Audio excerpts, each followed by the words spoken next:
Hello everyone.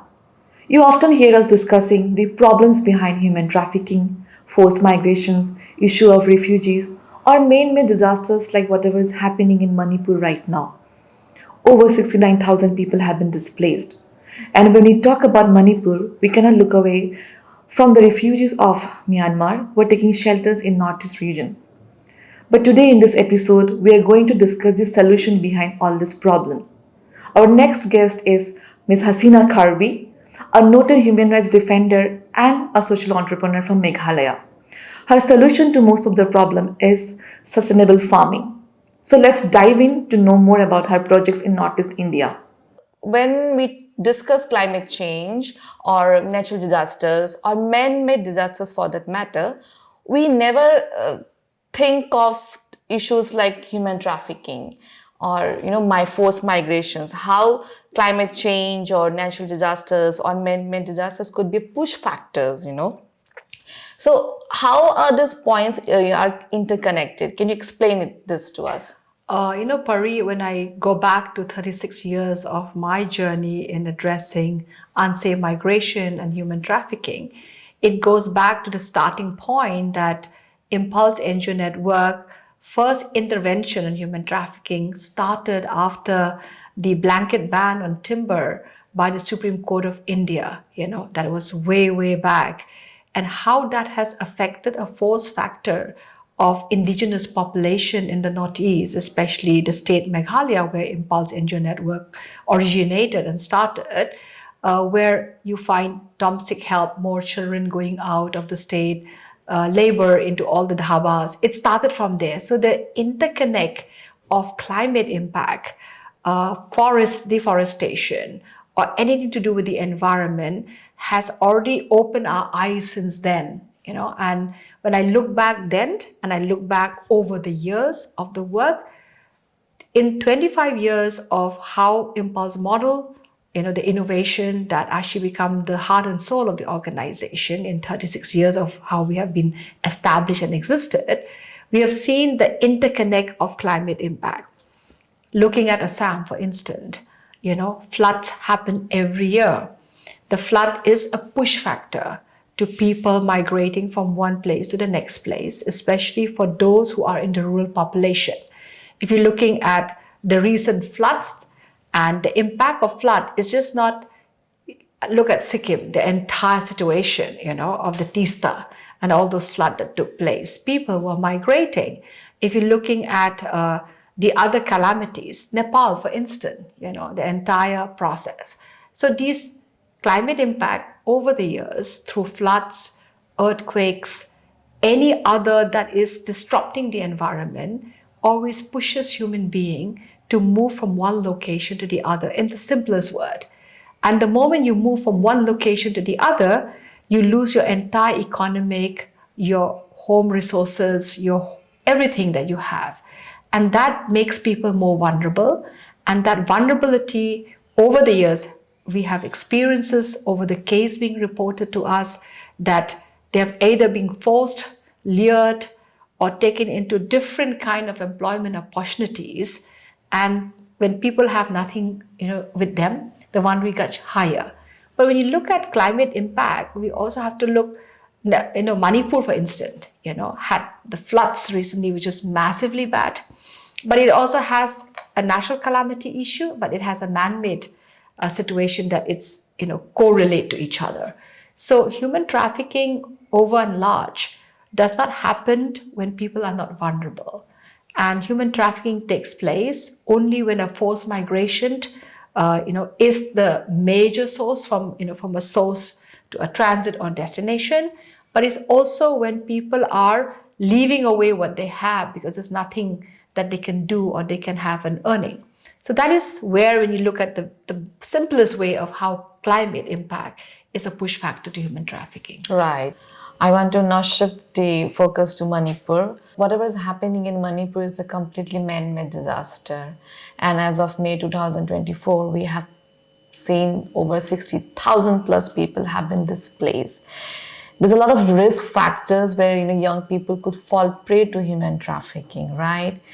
Displaced peoples are highly vulnerable.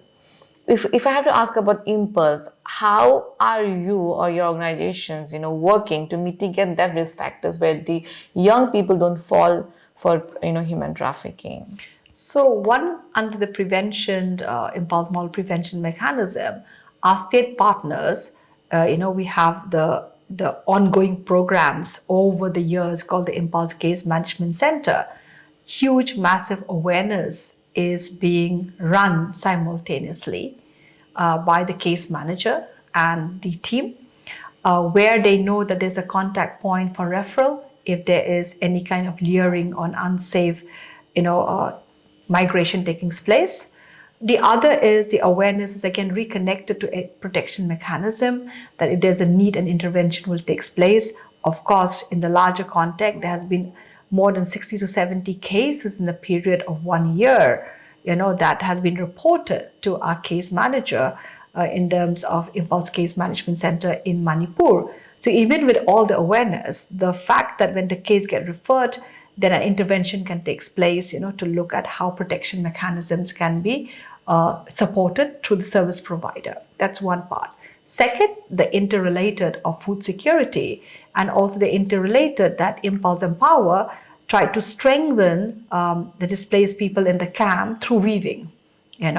So we realize that when women are there in the camps and they are there for many months and many months, whoever have the skill set, when they get adopted to a resilience market and we are giving raw material distribution, we are enabling them to have a choice to have some economic till such time that they get reintegrated back into society, which no one has the timeline when and how it's going to happen. But till such time, we are the connecting point. We give that opportunity in a small way and trying to expand it further every time, because we have learned that from many refugee camps, you have done the story. I mean, your press lab story, the first one was in the Rohingyas, who was trafficked, from Bangladesh, refugee camp into India. Why?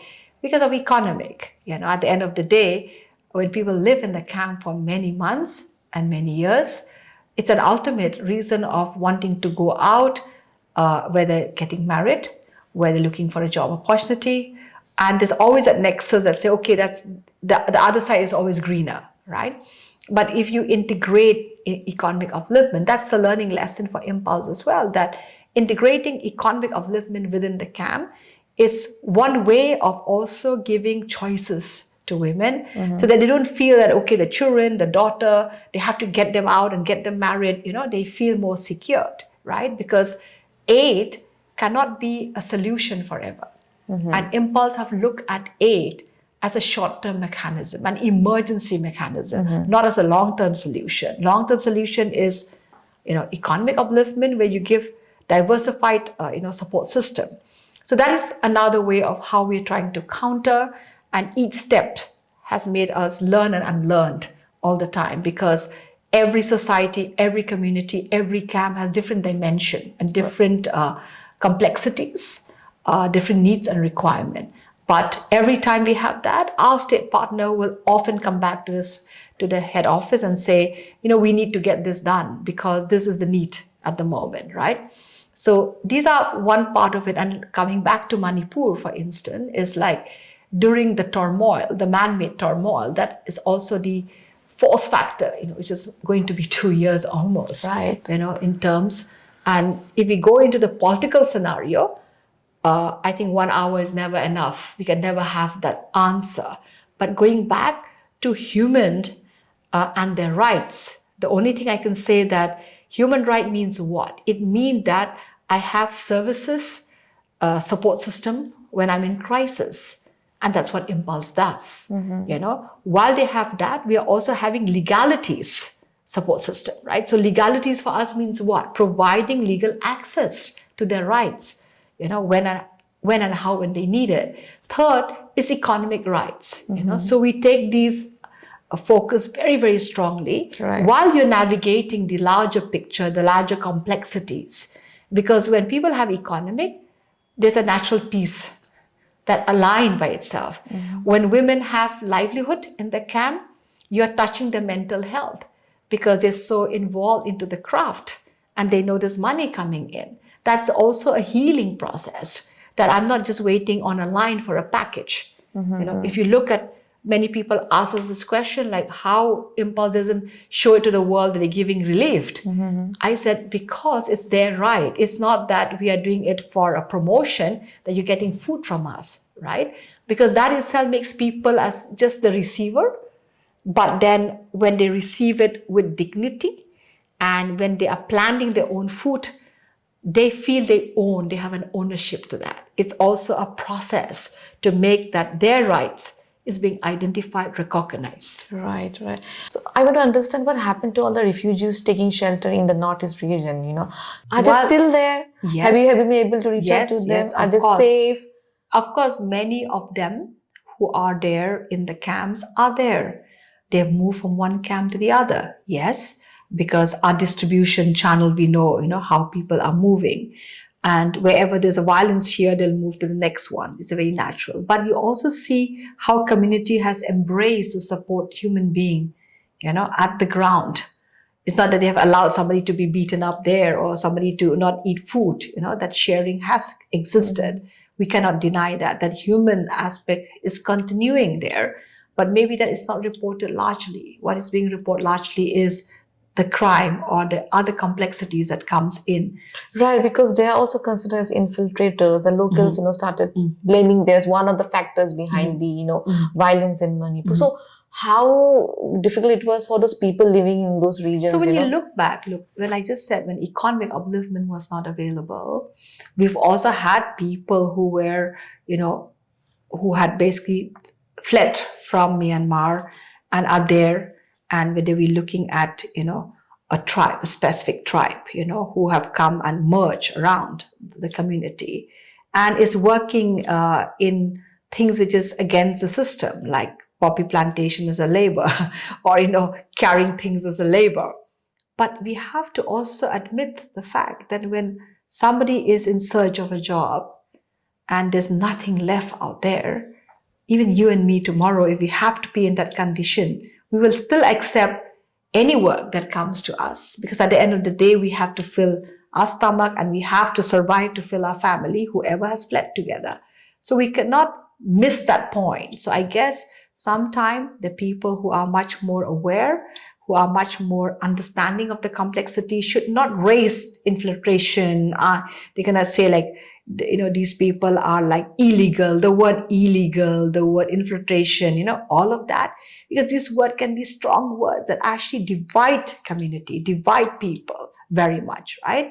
And sometimes it brings more harm than a solution, because they all know, being in the camp, that they are not from this country, they don't belong to this country, but they are taking shelter in this country because there's no other way out. Right? If the community has accepted me to come and stay, I respond to that. But if tomorrow there is a conflict happening on the side of it, and then the larger impact system is blaming that you are the one involved in it. I met most of the women who are there, most of the children who are there. They're not participating to this conflict. Nobody wanted. Yes, human nature. They are the anger part of it, that responses when sensitive words is being put together, right? So we have to look at this larger picture in a conflict zone area. Right. So Hasina, every time we discuss about how to mitigate human trafficking cases, you always focus on food security and agroforestry, and these are very important elements to need to to cater to the need of vulnerable people. So I know you have a project where you're working together with the refugees and local people, where you bring them together to create food security, right?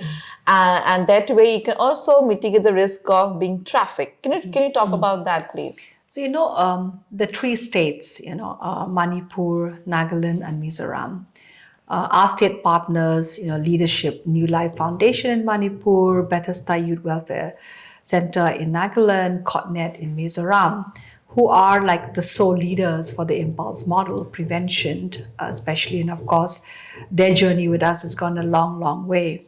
And of course, COTNET is in the new journey with us. We realize through ground experiences that COVID affected the entire ecosystem of food trade that's happening between the borders of Moray and Manipur.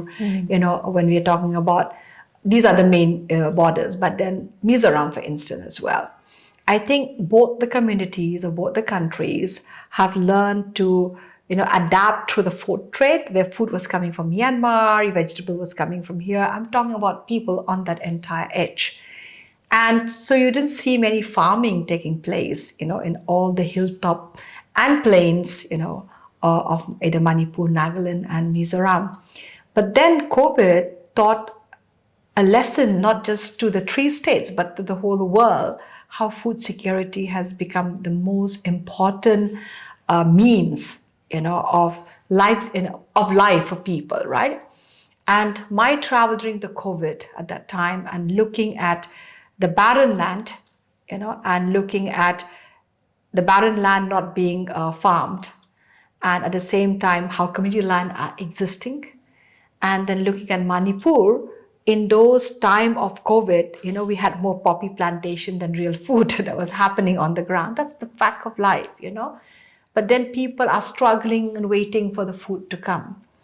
Then the displacement across the border that happened from Myanmar rapidly because of the civil war that took place in Myanmar, forced people, communities to adopt them, And the beauty of that adopting is sharing their food, whatever's ever available. But then when community are having less and they're also sharing, it becomes limited. Right. And then when you keep waiting for these food package to come, they don't solve the problem for a long term.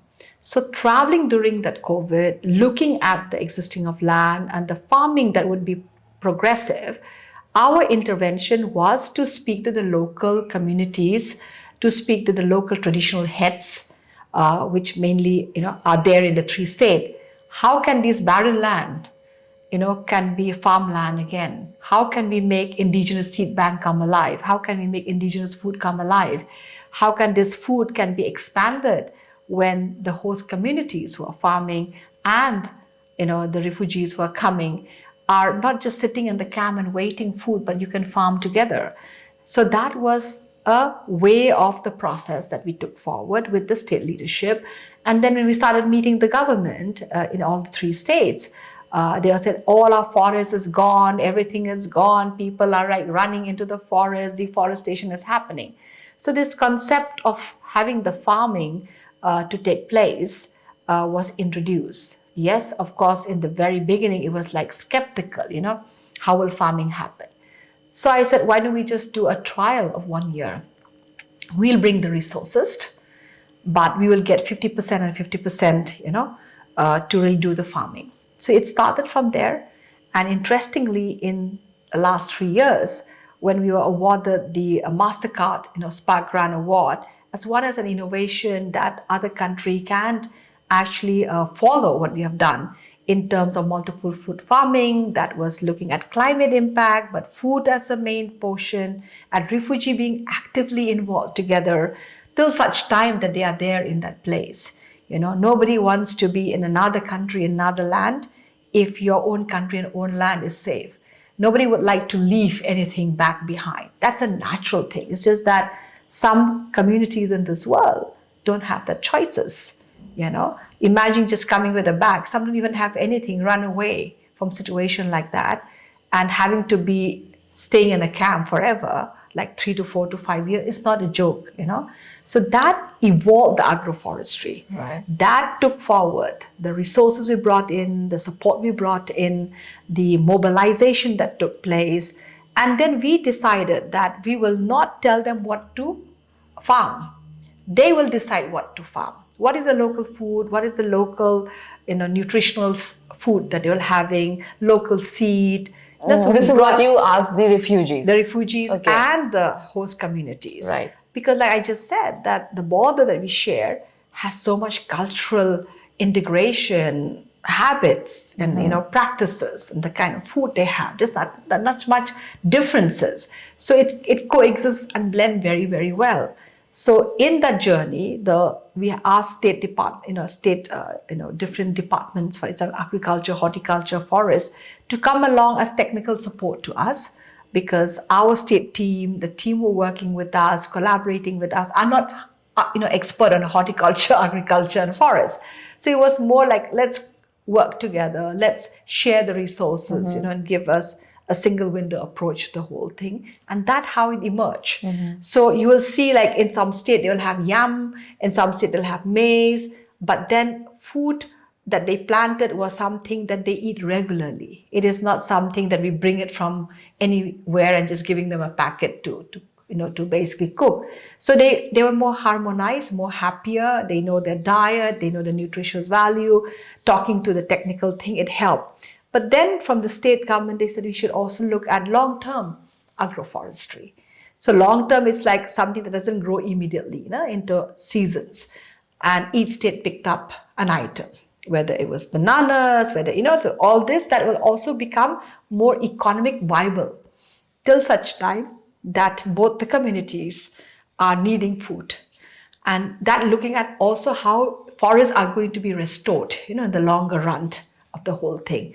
So this is the long-term work that we're trying to do in 3 years.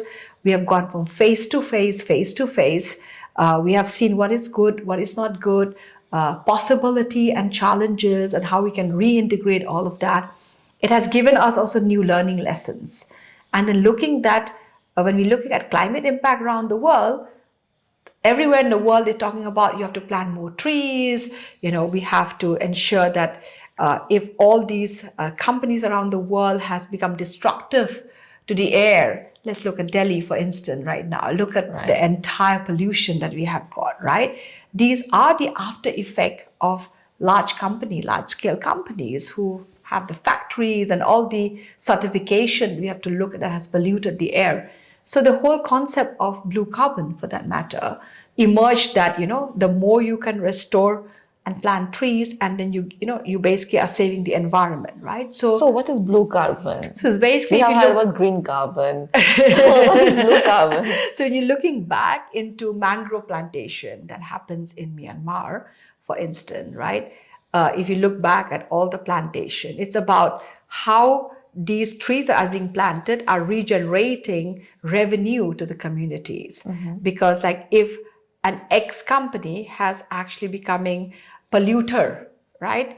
Then you are supposed to ensure that you are going to rectify the pollution that you have done. So definitely it is adding more greens and more better air and all of it. But how does that happen? It happens only when you plant, right? Of course, Eastern Himalayan belt is still have a lot of virgin lands and good land and all of it, but it's also destruction happening, right? So when you engage this long term, it's also looking at the value proposition that the community at large can have in the future. Of course, this is very technical in terms of working with the various departments, working with international investors and others, and allowing this to happen in terms of better. Because each tree, you can look at how much carbon it can generate, right? So they are scientific in nature, and that's the reason of working together with agriculture, horticulture, forests, international experts, on all of it, looking at the land, how much you can use, whether the land was barren before, whether we are replanting it, but at the same time, people who are in hungry cannot wait for 5 years for the food to come. So that's the reason of having short-term farming and long-term. So long-term is the agroforestry, and all of it. So it's a multiplication of the possibility. So in the long term, the refugees or the community who are hosting, everyone can benefit out of it. Because the environment is just not for certain section of the people, it's for all mankind, right? Whether you live on this side of the border, you live that side of the border. When trees grow, the generation of oxygen becomes the same, isn't it? So we're not looking specifically that it is refugee or non-refugee. It's about people living in these, ecosystem that can benefit. Tomorrow, when there's stability in Myanmar, having worked with many of the refugees group, nobody wants to stay in India. They want to go back home. That's the reality. I think you've done the story with Rohingya. Nobody want to be in that camp. They want to go back where the land is, where the house is. Maybe younger generation might want a greener pasture and get a job, but the majority don't want to just like extinct themselves from their own land, right? But these complexities are so complex that people don't even know where they're going to be next, and then how much they can access to food or generate resources, they don't know, right? So creating this ecosystem is also harmonizing nature, harmonizing their economic, harmonizing a peaceful atmosphere, health and nutrition, and all of it comes along it. And if the buy factor at the end of the day provides them revenue that generate in the community, that will be like the ultimate that I would look for, as an organization. Right, right. To know more about Hasina Kharbhih and her foundation Impulse NGO Network, you can visit their website and follow them on social media pages. I have also provided their information in the description box. And before you leave, do not forget to like, share, and subscribe. Thank you.